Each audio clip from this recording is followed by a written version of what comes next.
Hello, I'm Amy Mullin, audiologist at Austin Regional Clinic, and today I'm here to show you how to change a filter or wax trap on a hearing aid. First, remove the dome from the hearing aid, and underneath the dome, this little white cup piece is called a filter.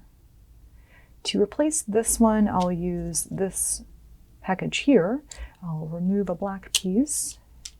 And on here, one side pulls out the old one and the other side has the new one on it. So I'll gently press in the black peg into the old one and pull it out and switch to the new one and gently press down, pull out the black piece, and the new one will stay in there. Then on another version of filters, if you have these, they're just sticks.